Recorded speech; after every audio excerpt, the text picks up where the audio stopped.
Hello friends, welcome to all of you at your own channel. Here we discussed about maths and science topic and today's topic is important trigonometry formulas.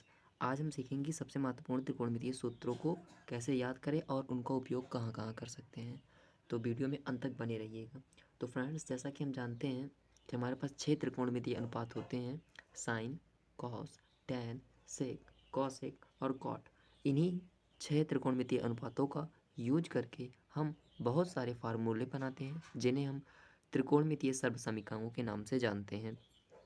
तो friends, हर एक class में हमें अलग अलग त्रिकोणमितीय सूत्र पढ़ने होते हैं। क्लास 10th ही हमें त्रिकोणमितीय सूत्र पढ़ना शुरू करना होता है। तो क्लास 10th में हमें बेसिक फार्मूले बताए जाते हैं। आज हम उसी बेसिक फार्मूलोज के बारे में डिस्कस करने वाले हैं। तो क्लास 11th में आपको अलग से फार्मूले मिलेंगे, उन्हें आपको फिर से लर्न करना पड़ेगा और 12th के लिए अलग फार्मूले होते हैं। तो क्लास 10th में ये बेसिक मैं वीडियो बना रहा हूँ। आप अगर इसको पढ़ के जाते हैं तो क्लास 10th में इससे बाहर का कोई भी फार्मूला आपको नहीं मिलेगा और इतने में ही आपके सारे क्वेश्चंस सॉल्व हो जाएंगे। तो चलिए फ्रेंड्स, वीडियो स्टार्ट करते हैं। तो फ्रेंड्स, जो सबसे पहला फार्मूला आता है वो मैं यहाँ लिख दे रहा हूँ। वो होता है साइन स्क्वायर थीटा प्लस में cos square theta is equal to 1 होता है। तो फ्रेंड्स, इसकी हेल्प से हम 4 नए फार्मूले डेवलप कर सकते हैं। देखिए, साइन को यहाँ रोकिएगा तो कॉस इस साइड आएगा, माइनस हो जाएगा। तो एक फार्मूला बन जाता है हमारे पास, sine square theta is equal to 1 और कॉस हो जाएगा माइनस में कॉस स्क्वायर थीटा। इसी तरीके से एक फार्मूला और बना सकते हैं, हम कॉस को रोकेंगे, साइन को उधर भेजेंगे। तो यहाँ हम लिखेंगे cos square theta is equal to 1 minus ये साइन हो जाएगा, इधर आएगा तो साइन स्क्वायर थीटा। इस तरीके से हमारे 2 फार्मूले बन गए। 2 फार्मूले और हम कैसे बनाते हैं, देखिएगा। यहाँ पर साइन स्क्वायर थीटा की वैल्यू है। अब यहाँ पर अगर हम साइन थीटा की वैल्यू फाइंड करना चाहेंगे तो साइन थीटा और ये 2 होता है, इधर आने के बाद ये अंडर रूट का काम करता है। तो इधर ये अंडर रूट में हो जाएगा 1 minus cos square theta. Same as हम इस वाले क्वेश्चन में भी कर सकते हैं।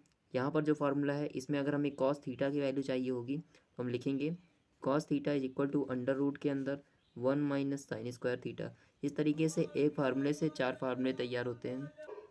तो फ्रेंड्स, जो हमारा दूसरा वाला फार्मूला होता है वो होता है 1 plus tan square theta is equal to sec square theta. तो यहाँ पर हम लिखते हैं सेक स्क्वायर थीटा।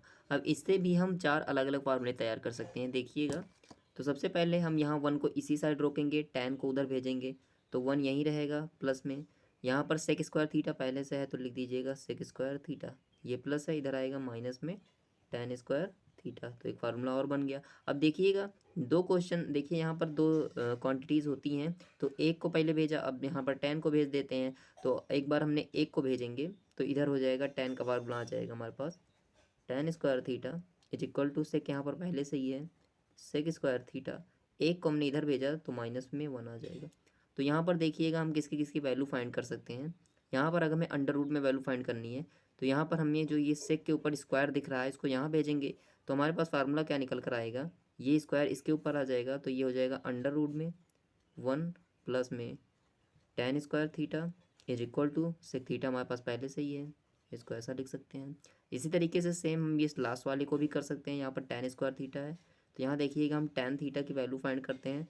तो टेन थीटा, ये स्क्वायर जो है इधर आएगा तो अंडर रूट का काम करेगा, इधर आ जाएगा तो ये हो जाएगा सेक स्क्वायर थीटा माइनस में 1। इस तरीके से एक क्वेश्चन एक सॉल्व करने पर आपको 4 फार्मूले आराम से याद हो जाएंगे। तो चलिए नेक्स्ट क्वेश्चन पर आते हैं। हमारे पास फार्मूला नेक्स्ट वाला होता है 1 प्लस, यहाँ पर टेन था ना, टेन को कॉट कर दीजिएगा तो 1 plus cot square theta is equal to होता है, यहाँ पर सेक है, सेक का क्या कहते हैं, इसको कॉसेक कर दीजिएगा तो ये हो जाएगा cosec square theta. 1 same as था, टेन का उल्टा कॉट होता है, सेक का जो कन्वर्जन होता है कॉसेक होता है। तो इस तरीके से एक फार्मूला और याद हो गया। अब इसमें भी ढेर सारे अलग अलग फार्मूले हम फाइंड कर सकते हैं, देखिएगा। सबसे पहले आप 1 को यहीं रोकिएगा, कॉट को उधर भेजिएगा तो एक फार्मूला आपको मिलेगा 1 इज इक्वल टू कॉसेक, यहाँ पर पहले से ही है तो ये हो जाएगा कॉसेक स्क्वायर थीटा और ये प्लस में था, इधर आया माइनस में कॉट स्क्वायर थीटा। इस तरीके से एक फार्मूला हो गया। इस बार एक को भेजेंगे, कॉट को रोकेंगे तो यहाँ पर कॉट को रोकिएगा, कॉट स्क्वायर थीटा, यहाँ पर 1 इस साइड आएगा तो ये कॉसेक स्क्वायर थीटा है, इसमें से माइनस कर देंगे, प्लस 1 है, इधर आया माइनस 1 हो गया। तो 2 फार्मूले और तैयार हो गए हमारे पास। अब देखिए अंडर रूट का फार्मूला कहाँ से आएगा, जहाँ स्क्वायर होता है अकेले में कॉसेक स्क्वायर थीटा, यहाँ से एक फार्मूला अंडर रूट का आएगा, ये स्क्वायर इधर जाएगा अंडर रूट का काम करेगा। तो इधर देखिएगा यहाँ पर हो जाएगा अंडर रूट के अंदर 1 प्लस कॉट स्क्वायर थीटा, ये वैल्यू इक्वल हो जाएगी कॉसेक थीटा के, यहाँ पर लिखेंगे कॉसेक थीटा। एक फार्मूला हमारा यहाँ से तैयार हुआ, एक फार्मूला हमारा ये लास्ट वाला तैयार करेगा। यहाँ पर देखिएगा हम यहाँ पर जब कॉट की वैल्यू फाइंड करना चाहेंगे तो कॉट थीटा ये स्क्वायर इसके ऊपर आया तो अंडर रूट बन जाएगा, अंडर रूट ये अंदर हम लिखेंगे कॉसेक स्क्वायर थीटा माइनस में 1, यहाँ लिख दीजिएगा कॉसेक स्क्वायर थीटा माइनस में 1। तो अब हम फ्रेंड्स पढ़ेंगे 6 त्रिकोणमितीय अनुपातों के बारे में। जैसा कि हम जानते हैं हमारे पास 6 त्रिकोणमितीय अनुपात होते हैं, साइन, कॉस, टैन, सेक, कॉसेक, सेक। तो चलिए उनके बारे में हम पढ़ते हैं। जैसे मैंने यहाँ पर लिख दिया sine theta, cos theta, tan theta, cot theta, sec theta और कॉसेक थीटा। वैसे तो इनके कई सारे फार्मूलेस होते हैं, लेकिन जो एकदम बेस होता है, बेसिक फार्मूला होता है जिसे हम लाल बटे कक्का से लिखते हैं, वो वाला फार्मूला मैं यहाँ पर लिखूँगा। ये जो होता है पहला वाला साइन के लिए काम करता है, दूसरा वाला कॉस के लिए, तीसरा वाला टैन के लिए। तो यहाँ से अगर हमें फार्मूले देख करके लिखने होंगे तो साइन का फार्मूला हो जाएगा लंब बटे कर्ण। तो यहाँ पर मैं एल अपान के ही लिख दूंगा शॉर्ट फॉर्म में, एल का मतलब लंब, के का मतलब कर्ण। कॉस का फार्मूला देखेंगे तो आधार बटे कर्ण, यहाँ से हो जाएगा आधार बटे कर्ण। टैन का फार्मूला देखेंगे तो लंब बटे आधार, तो यहाँ देखिएगा टैन का फार्मूला हो जाएगा हमारे पास लंब बटे में आधार। कॉट का फार्मूला, कॉट जो होता है वो टैन के कन्वर्जन से आता है, ये इसका व्युत्क्रम भी होता है, तो इसका उल्टा कर दीजिएगा टैन का, तो कॉट बन जाएगा। ए ऊपर चला जाएगा, एल नीचे चला गया, तो ये कॉट का बन गया। सेक जो होता है ये इसका कॉस का जो होता है व्युत्क्रम होता है, तो आप इसका सेक का ऐसे बना सकते हैं। तो ये आधार बटे कर्ण है, इसका उल्टा हो जाएगा कर्ण बटे आधार, तो कर्ण बटे में आधार। जो कॉसेक होता है, सॉरी फ्रेंड्स यहाँ पर आपको दिख नहीं रहा होगा, अब देखिएगा कॉसेक जो होता है वो साइन का उल्टा होता है। तो कॉसेक के लिए जो फार्मूला बनाएंगे तो ये लंब बटे कर्ण है, ये हो जाएगा कर्ण बटे में लंब। तो फ्रेंड्स हमारा नेक्स्ट फार्मूला होगा व्युत्क्रम त्रिकोणमितीय अनुपात। तो 3 हमारे पास जो होते हैं मेन फार्मूले होते हैं, उनके व्युत्क्रम को हम पढ़ेंगे। देखिएगा सबसे पहले मैं साइन का लिख दे रहा हूँ यहाँ पर। साइन का जो व्युत्क्रम होता है उसको हम पढ़ते हैं 1 अपान कॉसेक थीटा। तो sine theta is equal to 1 upon cosec theta. इसी तरीके से बाकी का लिखेंगे cos theta 1 upon sec theta. यहाँ पर हम लिखेंगे टैन थीटा, तो टैन थीटा की वैल्यू होती है 1 अपान कॉट थीटा। इसी तरीके से आप अगर चाहेंगे तो cosec theta, sec theta, cot theta का फार्मूला इन्हीं से बना सकते हैं। जैसे ये कॉसेक थीटा यहाँ पर डिवाइड में है, यहाँ पर आ जाएगा तो साइन की जगह ले लेगा, और साइन जो है इसके डिवाइड में आ जाएगा, तो यहाँ से हम फार्मूला बना सकते हैं cosec theta is equal to 1 upon sine theta. तो साइन और कॉस एक दूसरे के व्युत्क्रम होते हैं, साइन का फार्मूला 1 अपान कॉसेक, कॉसेक का फार्मूला 1 अपान साइन। इसी तरीके से बाकी इसका भी लिख सकते हैं, यहाँ हो जाएगा sec theta is equal to 1 upon cos theta.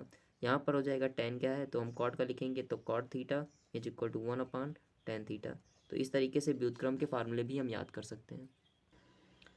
तो फ्रेंड्स हम नेक्स्ट शुरू करते हैं। ये पाइथागोरस प्रमेय, ये प्रमेय एक समकोण त्रिभुज के लिए लागू होती है। हमने यहाँ पर एक समकोण त्रिभुज बना लिया है ए बी सी, जहाँ पर बी जो है 90 डिग्री को दिखाता है और सी के पास एंगल थीटा है। तो हम इस समकोण त्रिभुज में लंब, कर्ण और आधार को सबसे पहले फाइंड करते हैं। देखिएगा जहाँ भी थीटा होता है उसके सामने वाली जो साइड होती है उसको हमेशा लंब कहा जाता है, तो ये हो जाएगी लंब। बहुत अच्छे। उसके बाद जो बी होता है 90 डिग्री, इसके जस्ट सामने वाले को हम लोग कर्ण कहते हैं, तो इसको कहेंगे कर्ण, ठीक है। और जो लास्ट में बचा होता है इसको कहते हैं आधार।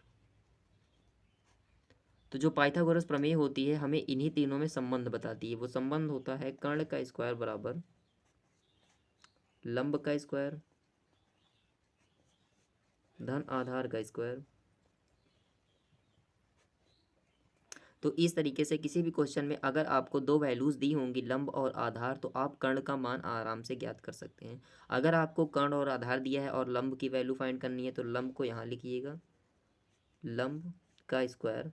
देखिएगा लंब को हमने इधर बुला लिया है, तो कर्ण में से आधार को घटाएंगे तो कर्ण यहाँ पर आएगा, कर्ण जहाँ पर वहीं रहेगा, आधार को इस साइड भेज दिया है तो इस साइड हो जाएगा ये कर्ण का स्क्वायर माइनस में आधार का स्क्वायर। तीसरा फार्मूला हम आधार के लिए लिख सकते हैं, आधार का स्क्वायर बराबर होता है कर्ण का स्क्वायर माइनस में, यहाँ पर आप ये आधार हो ही गया है तो इसके बाद लिखिएगा लंब का स्क्वायर। तो देखिएगा फ्रेंड्स, अगर कर्ण है, कर्ण के लिए आप लंब और आधार में से दोनों को जोड़ना ही है, इन दोनों का स्क्वायर करके। तो आधार भी पहले लिख सकते हैं, लंब को बाद में भी लिख सकते हैं। लेकिन लंब और आधार जो छोटी साइड्स होती हैं, लंब और आधार, कर्ण हमेशा त्रिभुज की सबसे बड़ी साइड होती है। तो लंब और आधार ज्ञात करते समय आपको हमेशा कर्ण में से घटाना होता है। तो कर्ण का स्क्वायर करेंगे, उसमें से अगर लंब फाइंड करना है तो आधार घटा दीजिएगा, आधार फाइंड करना है तो कर्ण का स्क्वायर करिएगा, उसमें से लंब को घटा दीजिएगा। बहुत ही ईजी है। और लास्ट में जो ये स्क्वायर बचता है, इसको ख़त्म करने के लिए स्क्वायर इधर आएगा तो अंडर रूट का काम करेगा। जैसे आधार की वैल्यू फाइंड करनी है तो आप यहाँ पर लिख देंगे अंडर रूट के अंदर, यहाँ पर जो भी वैल्यूज़ आएंगी वो वैल्यूज़ रख दीजिएगा और यही आपका फाइनल आंसर हो जाएगा। तो इस तरीके से फ्रेंड्स हम ढेर सारे फार्मूलेज को पढ़ सकते हैं, तैयार कर सकते हैं। तो फ्रेंड्स हमारा जो नेक्स्ट फार्मूला है वो पूरक कोणों के त्रिकोणमितीय अनुपातों को कैसे फाइंड किया जाता है। तो हमारे पास देखिएगा, हमें पढ़ने होते हैं, जो होते हैं क्वाड्रेंट्स पढ़ने होते हैं। तो इसको कहा जाता है प्रथम चतुर्थांश, इसको द्वितीय, इसको तृतीय, इसको चतुर्थम। यहाँ पर जो वैल्यू होती है 360 अंश घूम जाती है। यहाँ तक की जो वैल्यूज़ होती हैं वो 0 से 90 डिग्री के बीच में ली जाती हैं। इसके आगे 90 से 180 की वैल्यू जो होती हैं वो सेकंड में आती हैं। ये 180 से 270 270 तक की जितनी भी वैल्यूज़ आती हैं वो थर्ड क्वाड्रेंट में गिनी जाती हैं। और 270 से 360 के बीच की जो वैल्यूज़ होती हैं वो चौथे चतुर्थांश में गिनी जाती हैं। और हम लोगों को क्लास 10th में केवल फर्स्ट क्वाड्रेंट के बारे में ही पढ़ना है, अर्थात प्रथम चतुर्थांश के बारे में। मतलब हमें 0 से 90 डिग्री के बारे में ही पढ़ना होगा। 90 माइनस थीटा पर हमारे सारे क्वेश्चन बेस होंगे, उन्हीं को आज हम सॉल्व करने चल रहे हैं। यहाँ पर देखिएगा हम कैसे सॉल्व करते हैं। जैसे मैं यहाँ पर कुछ कोणों के लिख दे रहा हूँ नाम, हमें यहाँ साइन का पढ़ना होगा तो हम साइन का लिख दे रहे हैं। Sine 90 degree minus theta, cos के लिए हो जाएगा कॉस 90 माइनस थीटा। इसी तरीके से और सारे फार्मूले मैं लिख दे रहा हूँ। तो फ्रेंड्स इन सारे फार्मूलों को पढ़ने से पहले हमें कन्वर्जन आना चाहिए। कन्वर्जन क्या बताता है, साइन का कन्वर्जन कॉस में होता है, व्युत्क्रम में नहीं। साइन के पास की वैल्यू, साइन का कॉस में, कॉस का साइन में, टैन का कॉट में, कॉट का टैन में, सेक का कॉसेक में, कॉसेक का सेक में। ये जो कन्वर्जन होता है मतलब कि बदलना, ये कब बदला जाता है, जब हमारे पास एंगल जो होते हैं 90 या 270 होते हैं, मतलब 90 अंश या फिर 270 अंश पे, चाहे ये जुड़ेगा या फिर घटेगा। 90 प्लस थीटा होगा या 90 माइनस थीटा होगा, वहाँ पर ये कन्वर्जन काम आते हैं। ये कन्वर्जन कहाँ नहीं लगते हैं, 180 और 360 अंश पे नहीं लगते हैं, जो कि यहाँ पर वैल्यूज़ हैं। तो अगर इन वैल्यूज़ को हमें फाइंड करना है तो 90 पे ये साइन जो है बदल जाएगा कॉस में। इसी तरीके सारी वैल्यूज़ हम बदलेंगे। और 90 माइनस थीटा देखिए फर्स्ट क्वाड्रेंट में आएगा। 90 माइनस थीटा मतलब 90 से कम सारे एंगल, तो फर्स्ट क्वाड्रेंट में, और फर्स्ट क्वाड्रेंट में सब कुछ प्लस में होता है। तो यहाँ पर एक फार्मूला होता है ASTC। इसका मतलब होता है यहाँ पर आल टेग्नोमेट्रिक रेशियो जो है पॉजिटिव होते हैं, यहाँ पर साइन और कॉसेक पॉजिटिव होते हैं, यहाँ पर टैन और कॉट में पॉजिटिव में होता है, यहाँ पर कॉस और कॉसेक होता है। तो हमें केवल यही कॉस और सेक होता है, यहाँ पर हमें केवल एक ही पढ़ना है, वो भी ये 90 डिग्री और फर्स्ट क्वाड्रेंट के लिए। तो हम सारा फोकस इस पर करेंगे। तो हमें देखिएगा पहला वाला हमारा साइन बदल जाएगा कॉस में, तो यहाँ हम लिख सकते हैं कॉस, और यहाँ पर 90 माइनस थीटा जो होता है ये थीटा ही रहेगा। कॉस जो है बदल जाएगा साइन में, और जो भी ये पीछे का एंगल होता है यही लिख दिया जाता है, लिख दिया। टैन बदल जाएगा कॉट में, बदल दिया। और 90 माइनस थीटा यहाँ पर थीटा ही रहेगा। कॉट बदलेगा टैन में, ये टैन, और ये थीटा है पीछे थीटा। सेक बदलेगा कॉसेक में, ये हो जाएगा कॉसेक, और ये पीछे का थीटा, यहाँ कॉसेक का हो जाएगा सेक, और ये हो जाएगा सेक थीटा। इस तरीके से फ्रेंड्स हम सारे फार्मूलेस बढ़िया से याद कर सकते हैं। आप फ्रेंड्स इन फार्मूलोज को बढ़िया से अपनी कॉपी में नोट कीजिएगा, और सबसे पहले इन फार्मूलों को लर्न कीजिएगा। और आप उसके बाद अपने बुक्स के जितने भी एक्सरसाइज हैं 8.1 2 3 4 सारी एक्सरसाइज आपकी इतनी ईजिली सॉल्व होंगी, आप सोच भी नहीं सकते हैं। तो फ्रेंड्स वीडियो को लाइक और सब्सक्राइब जरूर कीजिएगा। थैंक्स।